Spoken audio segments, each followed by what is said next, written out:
Warm welcome from cloudy Zurich to our Swiss Breakout Session at this year's European Ethics and Compliance Conference. My name is Sascha Meyer. I'm responsible for the partnerships and sales activities of the compliance business for EQS Group in Switzerland, and I'm today your host.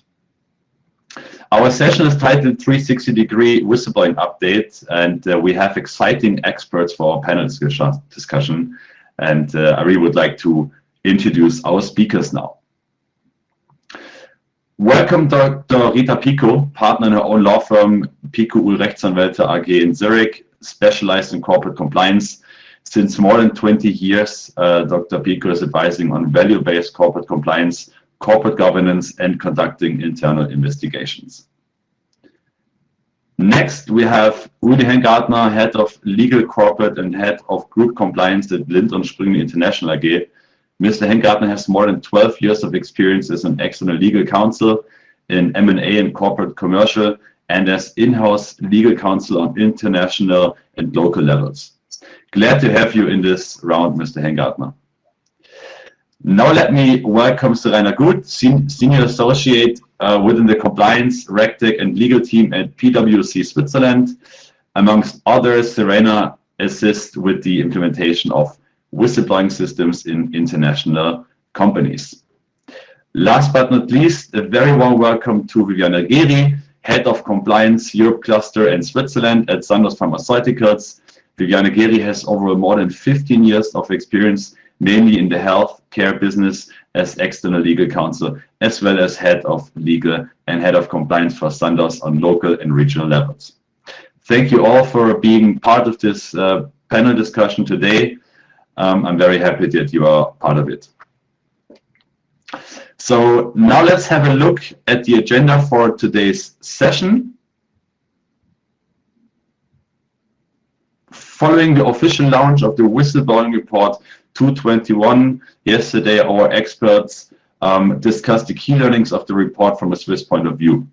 After that, we will discuss about best practices for incoming reports on discrimination or sexual harassment, and in this context, aspects of a professional communication during and after investigations of discrimination cases.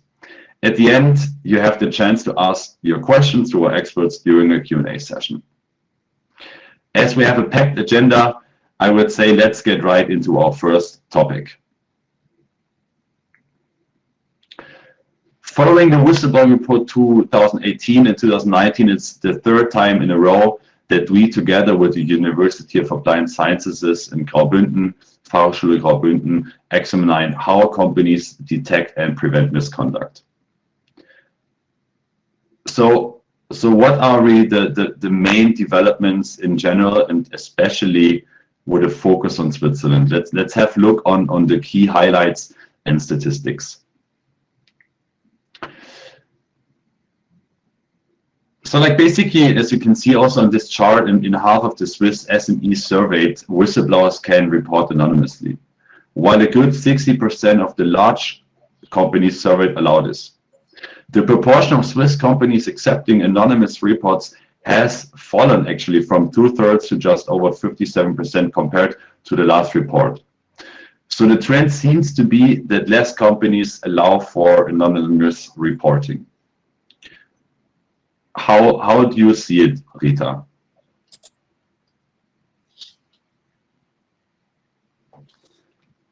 I think you're on mute. Sorry, that was a nice start. So I do believe that we need to differentiate here, because large companies have the goal to implement a speak-up culture. And if you have this intention, such a speak-up approach allows anonymous reporting. So my observations would be that it is a best practice to allow anonymous reporting. Willie, do you have maybe also a view on this?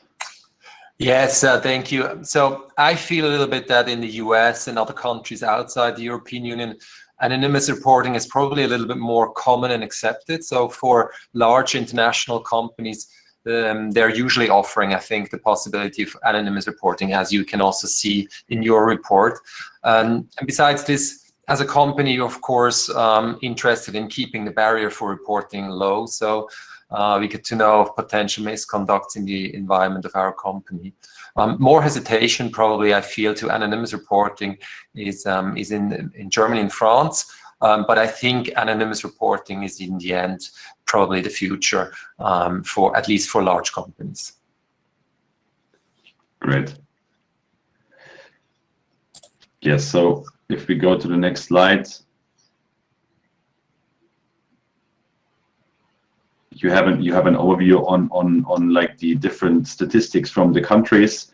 It's very interesting to see that, for example, Switzerland actually 57% allow anonymous reporting. But yeah, you're gonna get these charts and statistics afterwards, and you can dig more into these statistics. Actually, a very interesting point, if we go to the next slide, in which you should keep in mind.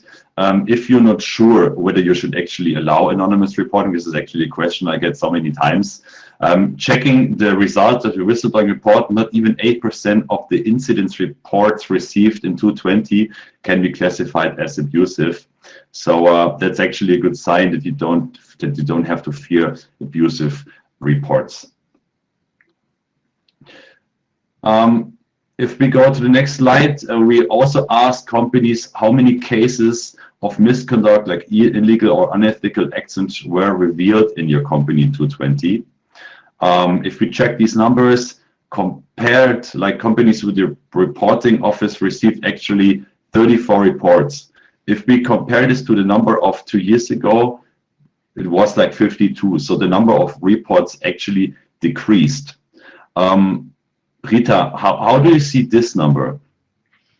Well, that's an interesting number, but still, I only can make assumptions here, basically.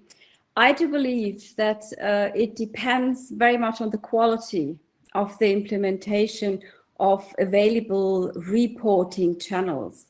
And the basic question is generally that how well known are these channels within an organization?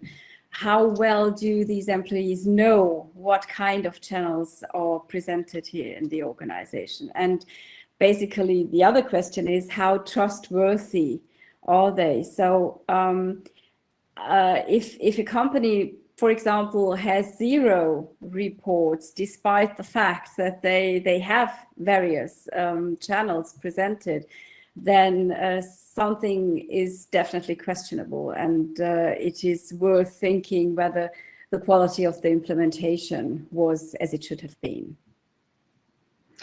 Thank you so much. So if we check another key learning on the next slide, it's always a question, to which topics do the companies actually report? And as you can see now in this chart, the relevant reports from the companies surveyed in France, the UK, Switzerland, and most frequently actually related to HR topics or diversity and respect in the workplace.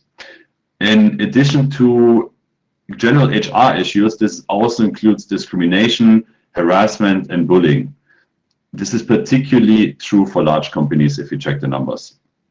So like for all countries, more than half of the reports received are related to either HR, accounting, or business integrity. Serena, how do you interpret maybe these numbers? Yes, I find it very interesting to see that over a quarter of the reports in Switzerland concern the topic of HR, diversity, and respect in the workplace. In my opinion, this shows also that these employees have a lot of trust in the system, because otherwise it would be quite difficult to address these issues in a company. Also, in contrast to most other issues listed here in this graphics, these issues affect employees personally. Maybe this is the reason that it is brought up so often. Thanks. Rita, maybe you also, do you have another assumption or insight on that? Well, from my perspective, this information in the report is extremely important. It shows me that we do have a change in the society at the moment, which is reflected in this statistic, because the hashtag #MeToo and the hashtag BLM movements have certainly raised awareness in the organizations and in the society and within the employees regarding the workplace. So I do believe that this is reflected exactly here in the statistics. Yeah, I totally agree. Thank you. So coming to another point, I mean, the last 1.5 years, 2 years have been very challenging for every one of us. I guess you know exactly what I'm talking about, the Corona pandemic. So one of the questions we actually also asked these companies during the study was, what impact did the Corona pandemic actually have on internal reporting behavior? And if we check now the next slides, and if you check the statistics, based on the findings of other studies, it can be assumed that the pandemic has led to certain dysfunctionalities of processes and structures in companies in general, and also with reference to hotlines. For example, potential whistleblowers may have had limited access to information due to the lack of informational exchange, or reports may not have been made due to time resource being used elsewhere as employees were busy adjusting to the Corona situation. So a question which actually came up is, could it be that people reported fewer cases because there was no opportunity for a face-to-face interview to do home office? Rita, this may be the case, actually. I think that the testing water approach, where you meet people in the tea corner, coffee corner for a chat, and where you can tell or report something, that fell away during the pandemic. And you had to deliberately phone up somebody to report something. And the other reason, which may be reflected here, is that people are more isolated and are less trustworthy. Then the compliance was maybe in some of the companies not reinforced that it should have been in the pandemic, and employees may think compliance is less important. On the other hand, there is a job uncertainty for the employees. This means a lack of trust in uncertain times, and this leads to less reporting because they may fear to lose their jobs, and therefore they are not so much keen on reporting issues. Totally. Thank you so much. Maybe having like another perspective, really, what do you think? Yeah, thanks. Yeah, I could very well imagine that the pandemic had an impact on reporting, as you also see in your numbers. The reason I would see primarily is probably less contact. We still have a majority, and we have to see that, of reporters, especially in European countries, reporting via email, personal contact, telephone, probably also a combination of it, and with less contact, I think the barrier is just higher for reporting. However, as we have seen also in the report, is that in industries with high impact on the business due to coronavirus, the reporting actually increased. And I've talked to some peers in those industries, and they confirm. So that's actually in some industries, the Corona pandemic had even the impact of increasing actually the reporting. Thank you so much. So, and another question was also like, are there, like if we go to the next slide, looking at the EU Whistleblower Directive, are there already any impacts from the EU Whistleblower Directive, and what conclusion can be actually drawn for best practices? As you probably know, the EU Directive will be in place like end of this year, so companies have to actually apply it. So if we check the numbers, we can see that there's actually still a lot to be done to comply with the EU Directive. EU Whistleblower Directive, many of the companies surveyed have already addressed the requirements of the EU Whistleblower Directive, and the majority are in favor of the measures. So currently, however, only a minority of companies have already fully implemented the directive. I mean, one reason is certainly that the directive has not yet been transposed into national laws in many of the EU member states. So many of the companies are probably still waiting for that and do not yet see any acute need for action. So Rita, how do you see this current status of the EU Whistleblower Directive and that companies did not really implement something yet? Well, if we take Germany as an example, in April this year, the draft law of the last federal German government failed. And we now have to wait what are the plans of the new federal government. And what will they do? Will they change the draft because there were a lot of discussions on the last draft? Will they present a new one? In any case, Germany will not be able to transpose the directive into national law until December 16.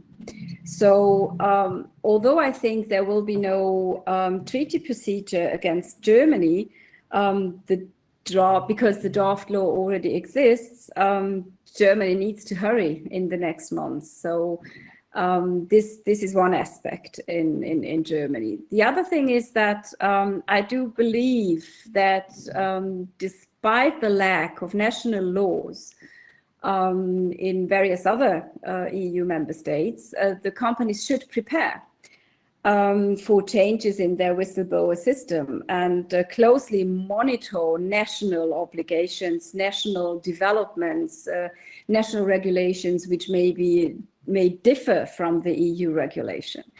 However, in particular regarding small and mid-sized entities, I can well understand that they are reluctant to act proactively, as the EU directive leaves quite a lot of individual requirements on national levels. Yeah, totally agree. Thank you so much. And also, like, for the participants on the other slide, which you saw, we're actually providing a link to the whistleblowingmonitor.eu, where you can find current status of the transmission of the law in these several countries. So click on the link and you can see the current status there. Maybe to have another insight, Serena, how do you see this current status? Yeah, in the last few months, we've had more and more inquiries from companies who are really not sure if they need to implement and what to implement, and especially in those countries where national legislation is not available yet. We also get a lot of questions of Swiss companies that are not sure if their subsidiaries in the EU are affected by it. But we also recommend companies not to only implement the minimum requirements of the whistleblower guideline, because ultimately it's the question if you implement it because you want a whistleblower system, or if you just do it because you need to do it. And we believe that this has a significant influence on the functioning of the whistleblowing system after all. Yes, that's what we see. Thank you so much. As we have someone from Lind und Sprüngli here, Uli, has Lind und Sprüngli implemented the digital whistleblowing solution due to the EU Whistleblower Directive, or what were other maybe motivations to doing that? Yeah, I mean, first of all, I maybe have to mention that we have whistleblowing processes in place in many local countries. You know, we have Sapin 2, UK Bribery Act, so many laws are already requiring whistleblowing process in place. The reason I think for implementing a group-wide whistleblowing hotline is that Lind Sprüngli sees an ethical and sustainable company culture as an important cornerstone of its business. And Lind wants to know, of course, if there is breaches of code of conduct or the laws or other policies we have in place in its environment in order to be able to act. The whistleblowing directive, as well as many other laws, by the way, the German supply chain law is coming, confirmed that this wish to implement such a speak-up line. A speak-up line is, in my view, also a key part of effective compliance management system. Great, thank you so much. So let's go to the next topic.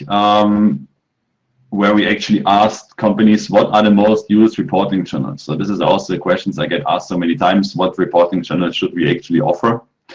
And if we check this slide, you see lots of statistics to sum it up. I mean, on average, whistleblowers actually have 2 to 3 channels at their disposal. In terms of the number of reporting channels, whistleblowers in the companies surveyed from Germany and Switzerland have the largest selection of different channels at their disposal.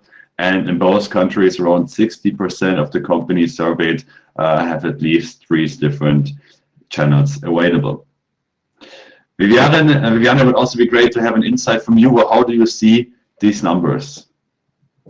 Yes, thank you, Sasha. As already mentioned by my colleagues, I think a multi-channel approach is for sure state of the art today. But apart from the formalities and the structural setup, I still see some room for improvement on the cultural mindset of some organizations.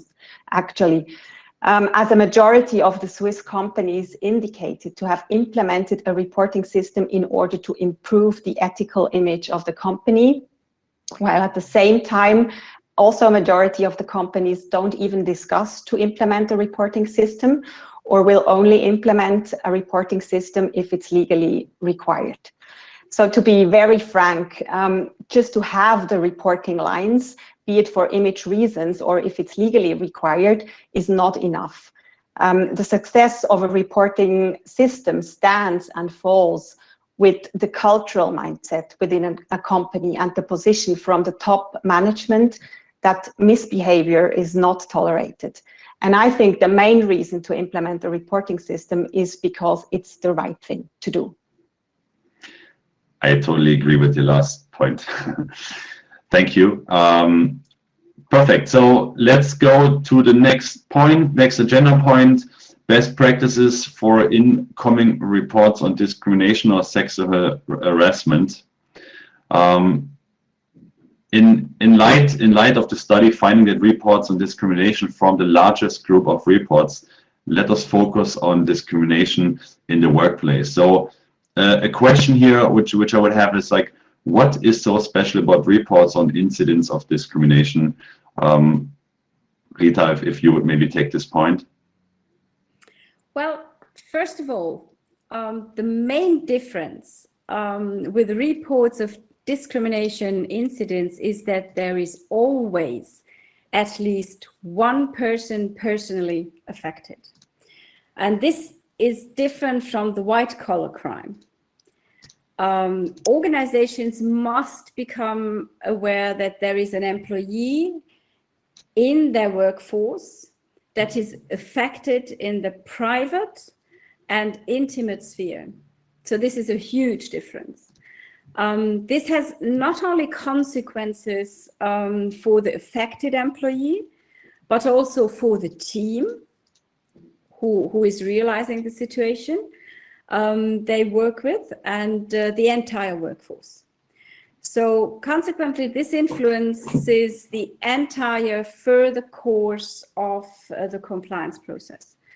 Secondly, many companies still do not consider discrimination to be a compliance issue, like risk to be treated like any other compliance risk, and including from prevention to detection and intervention. And this, even though we know from several studies that a substantial number of employees is affected by discrimination. And take, for example, sexual harassment in the workplace, and you could show now one slide, please.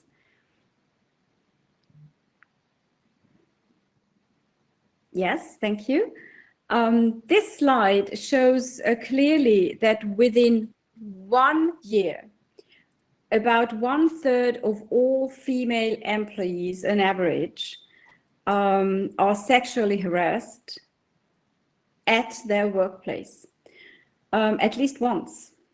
And actually, men are also affected, not in this amount, but are also affected. And this applies irrespective of the size of the organization, whether it is a listed company, whether it is a stock corporation, it is irrespective in which sector or branch the company is, It is in all workplaces. And if you could show, please, the second slide, this clearly shows, in addition, the dark figure, the number of unreported cases, which is extremely high. 75% of sexual harassment cases goes unreported. So according to this, the conjecture is that the actual number of harassment cases may be rather 50% than only 33%.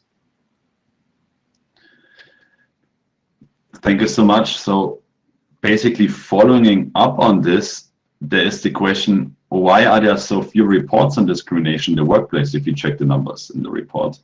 Maybe Rita, if you would take this one. Well, there are, I think, a lot of reasons for that. First of which is fear. Fear of not being believed, fear of the retaliation which may follow such a report, fear that in spite of plausible reports, no action, no sanctions against the possible acting person will be taken by the organization because of the rank, for example, of the person. So further, according to studies, employees are not aware of their organization's policy on discrimination or do not know where to report the discrimination. Which is, for example, in the International Bar Association study, very clearly shown. And that even applies where organizations have communicated their whistleblowing system for compliance cases. So reason being that discrimination in the workplace is not openly discussed, but it is a taboo, still a taboo. Yeah. Yes, maybe to add on this one. So according to an internal survey we did on the ethical climate of the organization, we found out that a majority of employees who notice a potential infringing behavior at work, they first confide to a colleague before speaking up. So also what the colleagues then deem acceptable or not acceptable might have a huge influence and impact on the disclosure of discrimination cases. Exactly, and this clearly shows how important and how much the culture of the values of the organization influence the understanding of discrimination cases and the respectful treatment within an organization, and how such discrimination cases should be dealt with. Exactly. So as we see that there is an issue, if you check the next slide, the next question, it's like what can actually be done to promote the reporting of discrimination incidents? This is a very complex matter, and I just can highlight three aspects. First of all, create awareness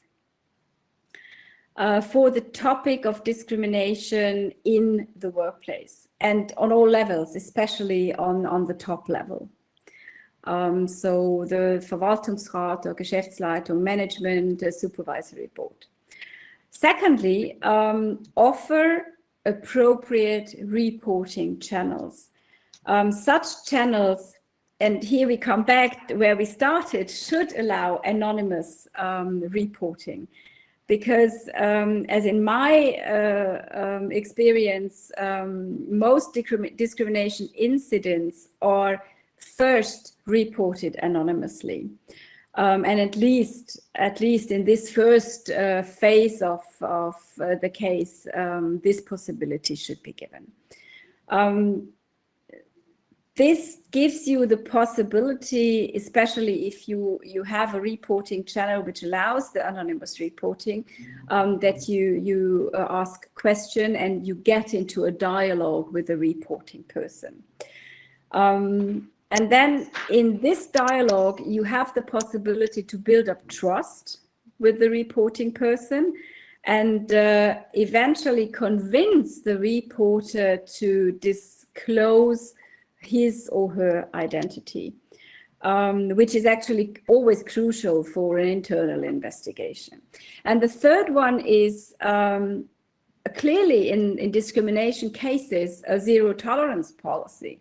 Because if you talk on the one hand about values and an ethical-based, principle-based compliance system, here you definitely can show that you are not accepting such behavior.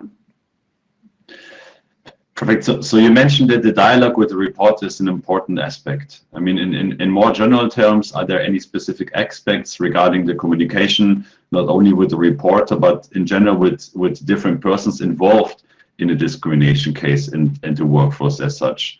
Viviane, do you want to add something on this point?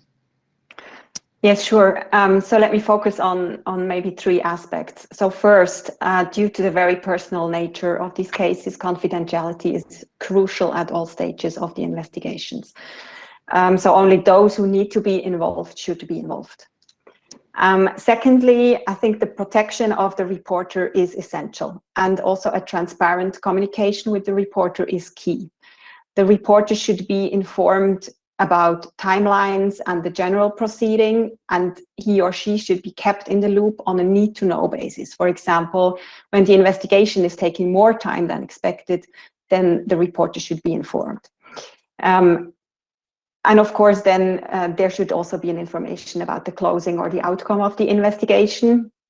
But we have to consider that in discrimination cases, the reporter usually knows what the measures are due to the very personal nature of these cases. And then thirdly, for further communication to a broader cycle, there is no general guidance because each case differs. So a lot depends on how much knowledge is already known publicly within the organization or even outside of the organization. Maybe just to add a little something on the last point that Vivian explained. So maybe depending on the case, it's also advisable to call in a communication specialist that has already dealt with cases like that and has the necessary experience. And we also recommend that companies always prepare for the worst case scenario. So what happens if someone leaks the information?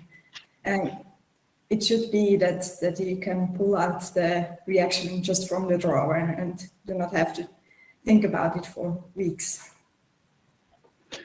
Thank you so much. So let's continue in the discussion with the next agenda point, aspects of a professional communication during and after internal investigations of discrimination cases. So, like a question I would have here is, how would you deal with the potential acting person? Viviane, maybe? Yes, so we focused on the reporting person first, and now we are focusing on the acting person. So also the protection of the potential acting person is, of course, key until clear evidence is available and investigated, as there might also be unsubstantiated cases or even abusive reporting. But let me mention that according to the data of the latest whistleblowing report, the number of abusive reporting is in general very low. It's around 5% for Switzerland, up to around 10% in Germany, which is actually not a lot. And then we have to consider as well the non-relevant reports, which make about half of the cases. And that's why the protection of the acting person is crucial as well. Great, thank you. So let's say there is no such a case. How can discrimination cases be used in a positive way within the organization? What would you say? Yeah, maybe in just one sentence, I think all these discrimination cases are a chance for the management to show leadership and to communicate zero tolerance, as already mentioned by Rita before. You're on mute. And I can add on what Vivian said, that especially the discrimination cases are clearly reflecting the values of an organization. When such a case happens, it is the obligation of the top management to defend its organizational values. And here, definitely the values, the code of conduct, code of ethics is mirrored. So if you do not act and you say, oh, come on, don't make a fuss of it, then nobody ever will report again such a case. And you end up finding these cases at the end in the media, which is a catastrophe, as you can see in several cases in the last months in Switzerland. And the ongoing process would be not only that these cases are in the media, but you will end up in court. And maybe the cases will not finally define damages in the amount as you have in the US, but still these things are for a reputation of an organization dramatic. And you just have to open up the paper every morning. I mean, some days ago you had the Tesla case where somebody, an employee sued Tesla for $130 million because of racism. You have in Switzerland various cases which went through the media. So I just can say take that seriously. Serena, do you want to add something? I totally agree with what Rita and Vivian just said. And furthermore, if a company has done everything right in dealing with these cases, it has the chance to restore and build trust. It can also help those affected to feel like they belong again. And I believe that the feeling of belonging is extremely important in a company to achieve results. Well, thank you so much to all of our experts for this exciting panel discussion and the valuable insights we gained. The last topic now on this agenda is the Q&A session. We have already received a few questions, but just that you know, you can ask questions here on the top right side. So whenever you have any questions, just let us know to submit them. If I just gonna check now, yeah, as you can see here on the slide, you just click on the Q&A, you can type in the question, and then you can basically enter whatever questions you have. So let me start with a question we got. It's a question of like we are a company, 1,500 employees in Switzerland, having subsidiaries in Europe. What would be like the next steps for us? Do you have any recommendations how to implement a whistleblowing solution? Maybe Uli, as you have implemented now a digital solution, what would be maybe recommendations you have if a company now starts to implement something? Yes, thank you for the question. So maybe first you need to get the buy-in from management. I think that's number one. And as already mentioned by my colleagues, it's tone of the top is very relevant. So in this, so if you need to buy in from the management, and if you have that, then you need to get started, you know, selecting a provider and then getting started. What we have done is important. I think that's important for every organization is if you have subsidiaries in the countries, I would strongly get the buy-in from everybody. You need potentially works councils being involved in the process. So I think important is that everyone is on the same page. Everyone has the buy-in. Everybody's fine with what you're doing, and then get started and implement the system with the provider you have selected. Thank you so much. So we also got another question. You talked a lot about how to react when a discrimination case is reported.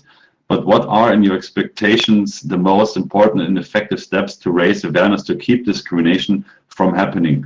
Do you have any practical examples? Who would like to take this question? Rita, maybe you? So the question is awareness, is it? Yes. Yes, awareness? Okay.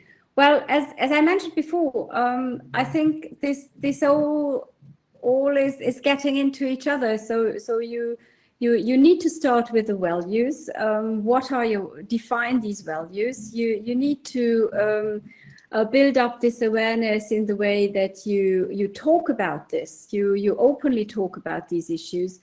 You educate the top level. You educate all the employees in these issues, and you clearly show by not accepting such situations directly in the way that, for example, if you see something on the office happening like that you immediately as an ally act and say that, listen, that maybe was not the perfect way to handle the case. And only if you support these people by having their speak up, you can raise awareness on that. Definitely, I want to mention here that I do believe that these real discrimination cases should maybe rather be handled by the compliance department and less handled by the HR department, as I do believe that you need a lot of knowledge and you need to know how to react extremely fast on these cases. Thank you so much. Actually, I would say a follow-up question is what are the additional challenges if the acting person is a member of the top management? Any advice? I mean, we spoke about it and in the discussion, but maybe I can jump in, and then maybe Rita or Willie can step in as well. Well, in my view, it shouldn't make a difference, right? Whether it's a person from the top management or somebody else. I think in reality, it's not that easy because one might get the impression that if the acting person belongs to the top management, this person might have some sort of protection. It might be harder to report or to act on it. But in fact, I think regardless of the fact that the person belongs to the top management, the person should still report the case and use the lines available to report and to clearly state that there was a behavior which was not acceptable. Two issues. First of all, it is very important to build resilience so that the people who are affected are able to react on the situation on their own. Secondly, I do believe that these cases where top management is involved are really, really difficult to be handled in the own organization because of the hierarchies and because of fear what the consequences would be for themselves. So this is clearly a case where you should look for support from an outside advisor to handle the case. And this case should be clearly be handled together with the supervisory board of the Verwaltungsrat. Thank you so much. So another question we had is actually what's your proposal for non-profit organizations? Rita, as I know you're really involved also with NGOs and NPOs, do you have a point on that?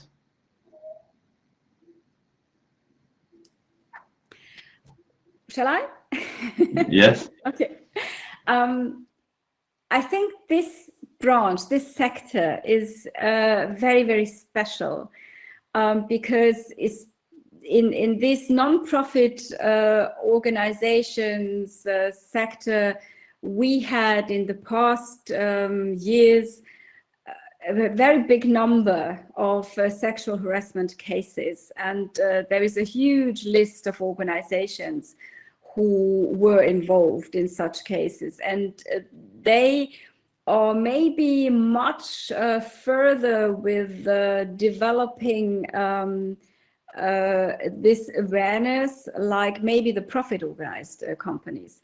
And one of the consequences is that they focus clearly on the safeguarding. So they educate their own people, they have processes in place, and they have a huge raise of reporting possibilities on the site, because this leads with tragic reputation consequences for non-profit organizations, and we saw that in the past years. So I just can raise awareness here again that this can be dramatic, because as the Oxfam case shows, within very few days, within 10 days, Oxfam lost 7,000 supporters, and was for 8 weeks on the front page of the British tabloids. So this can be very dramatic, and therefore I just propose that take this seriously if you are a non-profit organization as well. Thank you so much, Rita. And at this point, I would say thank you so much to all of the attendees and the participants. I also would like to thank our experts, Rita, Uli, Serena, Vivian. It was an honor to have you at this Swiss Breakout session. Thank you so much for being part of it. And to the attendees, if you would like now to work, if you would like to have some networking, we also welcome you to our Swiss lounge table during the break sessions, where you can discuss topics with other people from Switzerland. So if you are interested in this, just join the lounge. For the rest, I wish you a very nice lunch break, beautiful rest of the day, of the week, and see you soon, and see you next at the next ECEC. Thank you and goodbye.